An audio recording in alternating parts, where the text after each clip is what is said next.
Hello बच्चों, आइए हम प्रश्न देखते हैं। प्रश्न है हमारा कि सभी कशेरुकियों के भ्रूण में क्लोम छिद्रों की उपस्थिति इस सिद्धांत की पुष्टि करती है। पहला विकल्प है कायांतरण, दूसरा है बायोजेनेसिस, तीसरा है कार्बनिक विकास और चौथा है पुनरावृत्ति। सबसे पहले हम देख लेते हैं हमारी मुख्य अवधारणा,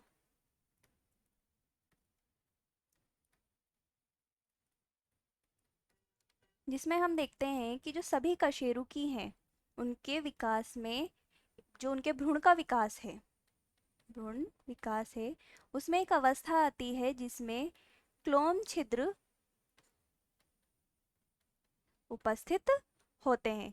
तो अब हम देखते हैं कि जब भी जीवों का विकास होता है तो उसमें सभी जीव जो हैं वह एक पुनरावृत्ति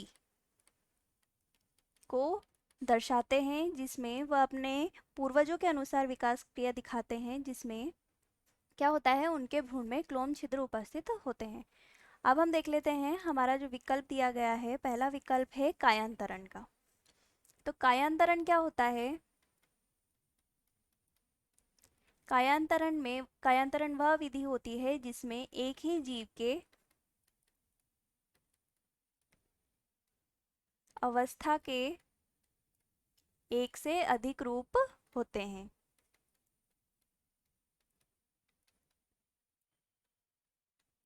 उसको हम कायांतरण में कहते हैं। जैसे कि एक जीव है जिसमें पहले भ्रूण अवस्था है, फिर वो वयस्क बन रहा है, फिर वो वृद्ध बन रहा है, तो उसको हम कायांतरण की उसमें रखेंगे। दूसरा है बायोजेनेसिस।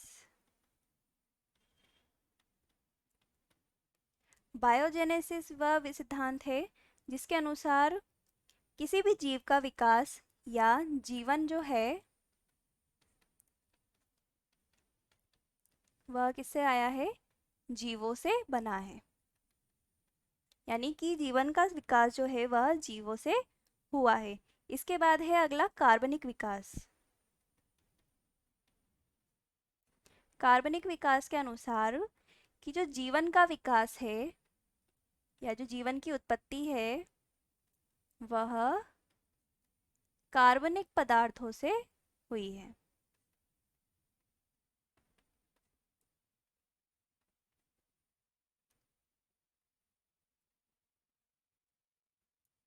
इसके बाद अगला है पुनरावृत्ति।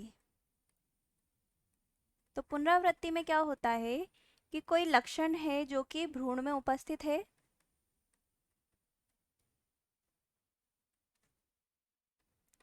परंतु वयस्क में वह उपस्थित नहीं है,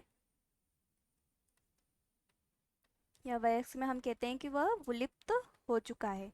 परंतु जब वह वयस्क किसी नए जीव की उत्पत्ति करता है तो उसके भ्रूण में वह लक्षण उपस्थित होगा और वापस से वयस्क में वह विलुप्त हो जाएगा। इसको पुनरावृत्ति कहते हैं।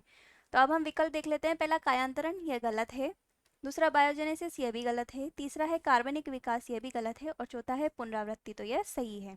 तो हमारा जो उत्तर है वो होगा विकल्प डी, यानी पुनरावृत्ति। आशा है आप उत्तर समझ गए होंगे। धन्यवाद।